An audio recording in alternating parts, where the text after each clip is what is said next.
इस चोटी कटने के पीछे आखिर है कौन? क्या है ये रहस्य? इस सवाल का जवाब हर कोई जानना चाहता है, लेकिन चाहकर भी इसका जवाब नहीं मिल पा रहा। महिलाओं की चोटी वो काट कर चला जाता है, लेकिन महिलाओं को इसकी भनक तक नहीं लगती। कोई भी महिला ठीक तरीके से इसके बारे में कुछ नहीं बता पाई। तस्वीरें दिखा रहे हैं आपको 5 अलग अलग जगहों की। ये 3 राज्य हैं, दिल्ली, हरियाणा, एनसीआर और यूपी के इलाके, जहां इस तरह से चोटी कटने की घटनाएं हुई। लेकिन इन सभी जगहों पर किसी को पता नहीं कि आखिर कौन आया, चोटी काट कर चला गया और ऐसा क्यों हो रहा है। पहली तस्वीर दिल्ली की है। दिल्ली के रोहिणी, वसंत कुंज, मायापुरी समेत कई जगहों पर इस तरह की घटनाएं सामने आ चुकी है। चोटी कटने के मामले सामने आने के बाद दिल्ली में कई जगहों पर लोग दहशत में हैं। दूसरी तस्वीर पानीपत की, यहाँ भी इसी तरह का माहौल है। तीसरी हिसार की, जहां एक के बाद एक कई मामले सामने आ चुके हैं, लेकिन चोटी चोर अभी तक पकड़ा नहीं जा सकता। वहीं बात गाजियाबाद और ग्रेटर नोएडा की भी करें तो यहाँ भी चोटी कटने से महिलाओं में खौफ है, और जिस तरह से बच्चियों की भी चोटी कटने की बात सामने आ रही है, उससे दहशत और ज्यादा बढ़ती जा रही है। आपको ये भी बता दें कि यूपी के आगरा में भी चोटी काटने वाली महिला समझकर एक बुजुर्ग की पीट कर हत्या कर दी गई। तो मामला गंभीर होता जा रहा है। आखिर ये रहस्य है क्या? चोटी के पीछे कौन है और ये सब क्यों हो रहा है? ये बड़ा सवाल है जिसका जवाब अभी तक किसी के पास नहीं है।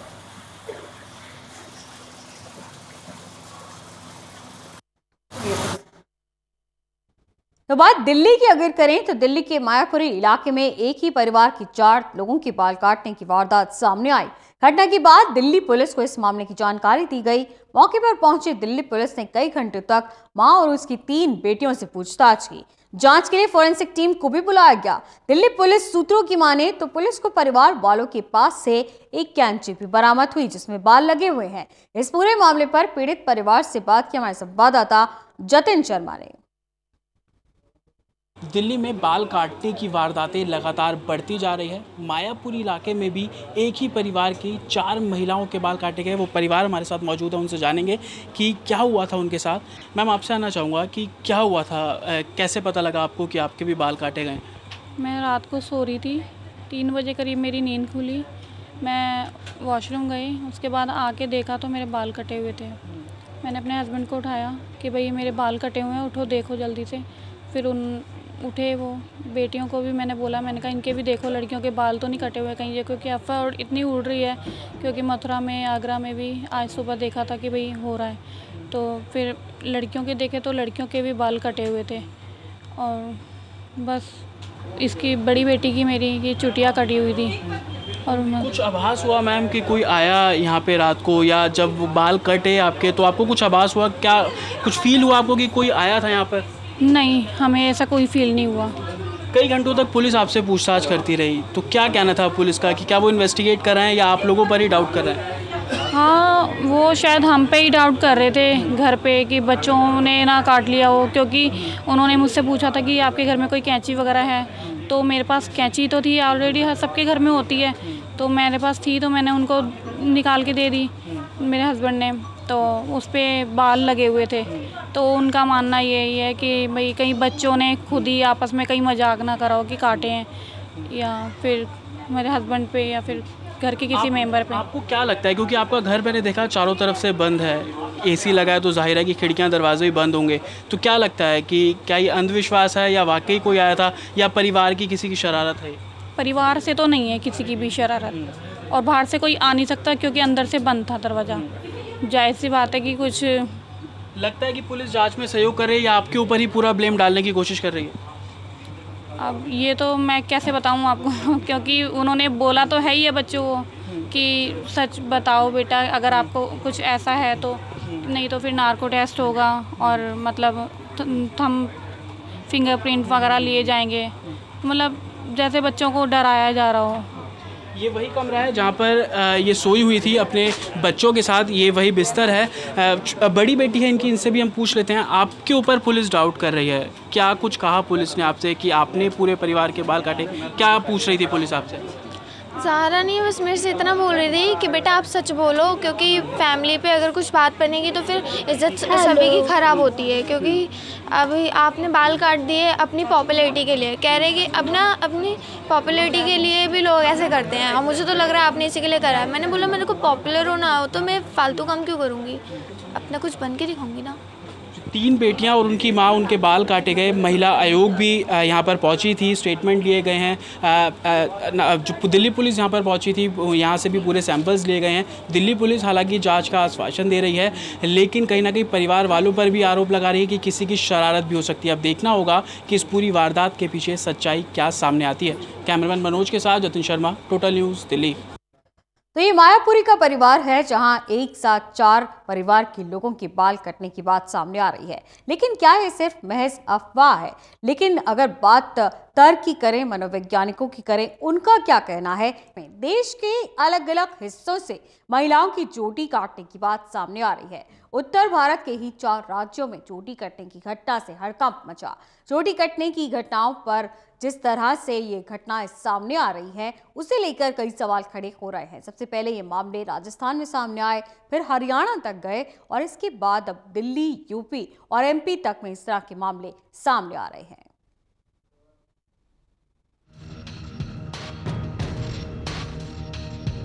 देश के 4 राज्यों में चोटी कटने की घटना से दहशत है।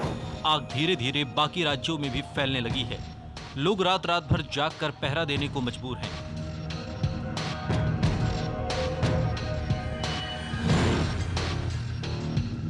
घटना राजस्थान से शुरू होकर हरियाणा, फिर दिल्ली और यूपी के कई हिस्सों में फैल गई।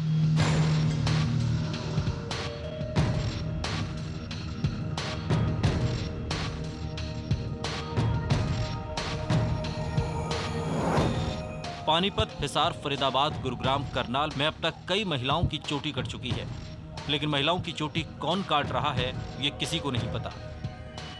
अगर बात हरियाणा और राजस्थान की करें तो यहाँ तकरीबन 50 से ज्यादा महिलाओं ने शिकायत की है कि किसी ने उन्हें बेहोश कर रहस्यमय तरीके से उनके बाल काट लिए। इस रहस्य को सुलझाने में पुलिस अब तक नाकाम रही है। यहाँ तक कि महिलाएं इससे डरी हुई और चिंतित हैं। ठीक उसी तरह की खबरें ग्रेटर नोएडा से भी आ रही हैं। ग्रेटर नोएडा में 2 बहनों की चोटी काट दी गई, लेकिन किसने और क्यों काटी ये किसी को मालूम तक नहीं। चोटी काटने की घटनाएं धीरे धीरे बढ़ती जा रही हैं। यही वजह है कि लोग खौफ में जी रहे हैं।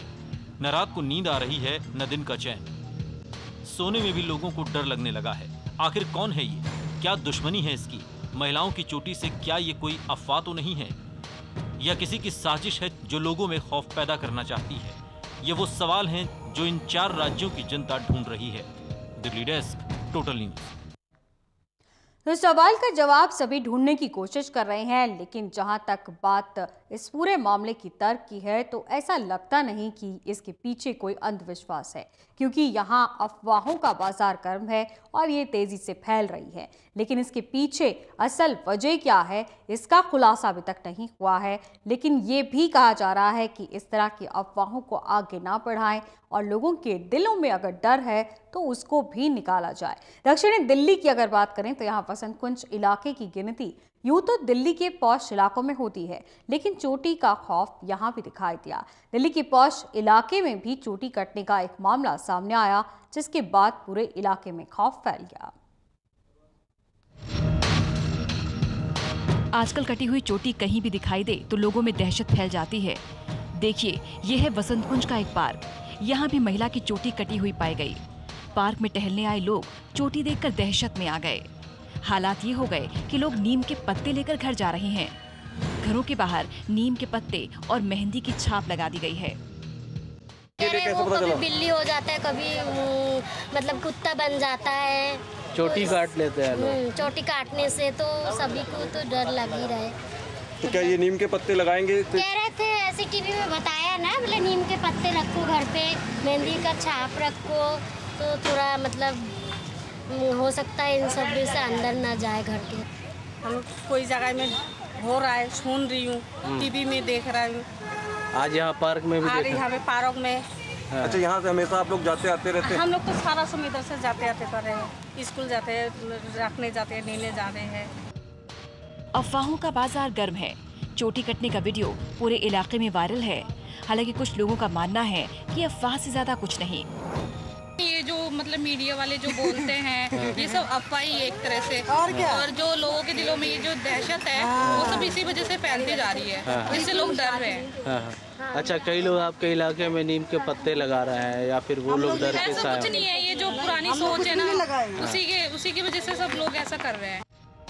चोटी कौन काट रहा है, क्यों काट रहा है, ये किसी को अब तक पता नहीं, लेकिन लोग दहशत में हैं, डरे हुए हैं।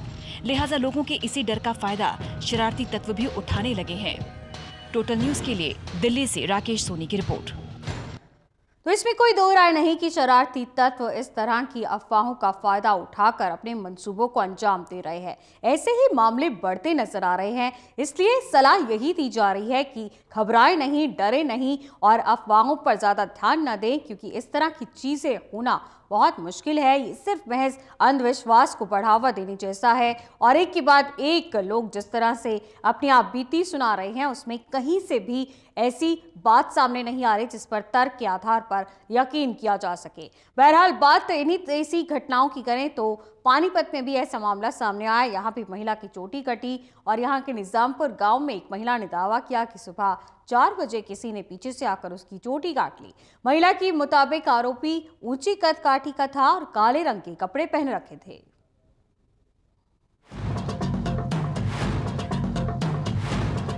अब पानीपत के गांव निजामपुर में एक महिला ने दावा किया है कि वो सुबह 4 बजे जब शौच के लिए बरामदे में बने कमरे में जाने लगी तो पीछे से किसी ने उसके बाल काट दिए। वो शख्स शायद छत से आया था। वो घबराई हुई बाथरूम में घुसी तो उसका दरवाजा खटखटाने लगा। महिला के शोर मचाने के बाद परिवार के बाकी लोग भी कमरों से बाहर निकल आए। सुबह 4 बजे गई थी पेशाब करने बाहर। आज पेशाब करके उठी नहीं तो मैंने तो परली तरफ दिखी हुआ और बाड़ा का मैंने बेरनी कोट पर कटे, कोट पर नहीं कटे। देखिया जी पूरी लंबी ठाड़ी लगाई, न्यू याद कर रही थी बस न्यू पूरी लंबी ठाड़ी, काले कपड़े माती जी और ये बाल खुले पड़े थे इसके।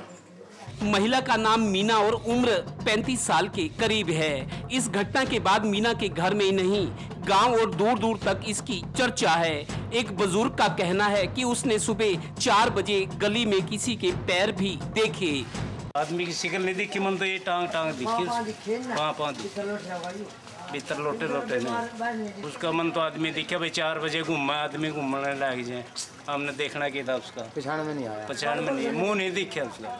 मैं तो अंदर थे, यहाँ बाथरूम करने आई थी तो देखा खिड़की मारी थी तो अंदर गए। मैंने दरवाजे बंद कर दिया, फिर दरवाजे में धक्के लगने लगे, फिर वो मेरे बहरहाल पुलिस का कहना है कि उनके पास इस तरह की कोई शिकायत नहीं आई तो कार्रवाई करेंगे। ये हकीकत है या अफसाना, अभी तो सभी उलझे हैं, पुलिस भी। अब पुलिस के आला अधिकारियों और सरकार को ही लोगों, खासकर ग्रामीणों के दिलो दिमाग में इस तरह का खौफ निकालना होगा, क्योंकि डर के आगे जीत है। Total news Panipat bureau. तो इस मामले में पुलिस के पास भी कई मामले आए हैं और पुलिस यही कह रही है कि डरने की जरूरत नहीं है, घबराने की जरूरत नहीं है और इस तरह की अफवाहों पर ध्यान देने की जरूरत नहीं है। इस मामले पर दिल्ली पुलिस और जानकारों का, मनोवैज्ञानिकों का क्या कहना है, आइए सुनवाते हैं आपको।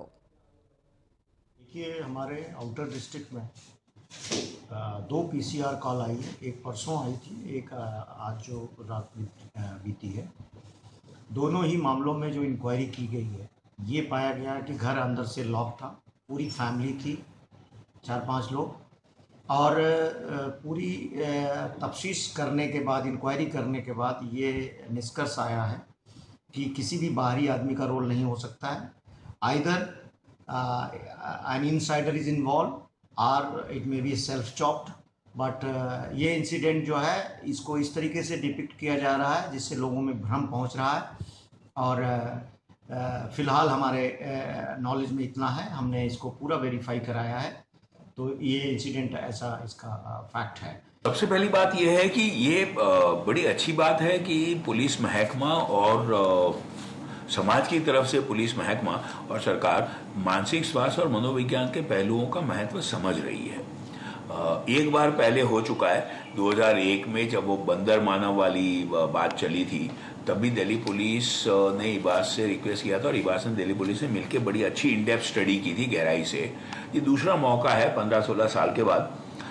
जाहिर है कुछ पहलू ऐसे हैं जो मनोविज्ञान और मनोचिकित्सा से संबंध रखते हैं, लेकिन साथ साथ इस केस में जो सोशियो कल्चरल, सांस्कृतिक और सामाजिक धारणाएं हैं, बिलीफ सिस्टम से, वो और मायने रखती हैं।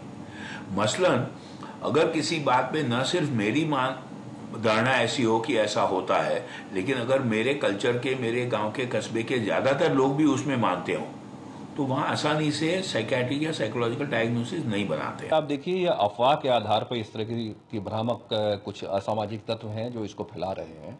इसमें कोई सच्चाई नहीं है, कोई संगठित या सुगठित कोई गिरोह नहीं है जो ऐसा काम कर रहा है। ये केवल कुछ लोगों का मैं कहूँगा असामाजिक तत्व हैं जो कि गांव में असुरक्षा की भावना फैलाना चाहते हैं, वो लोग कर रहे हैं। इस संबंध में हम लोगों ने सारे जिला मजिस्ट्रेट्स को, एसएसपीज को एडवाइजरी और अलर्ट इशू कर दिया है कि व्यापक जन संवाद के माध्यम से और गांव में ग्राम सुरक्षा समिति के सदस्यों को जोड़ के और ग्राम चौकीदार जो कि शासन के अंग होते हैं, इस तरह के जो सरकारी मशीनरी का इस्तेमाल करते हुए लोगों में सुरक्षा की भावना जागृत करें और जो लोग इस तरह की रूमर मॉन्गरिंग करते हैं उनके विरुद्ध प्रभावी विधिक कार्रवाई करें। तो जागरूक होने से ही अफवाहों को फैलने से रोका जा सकता है। आपका जागरूक होना भी बहुत जरूरी है। इस मामले में डरे नहीं और अफवाहों पर ध्यान न दें और अपने आसपास के लोगों को भी ये समझाएं कि इस तरह की अफवाहों में पड़कर वो अपने और अपने परिवार की सुरक्षा को खतरे में न डालें।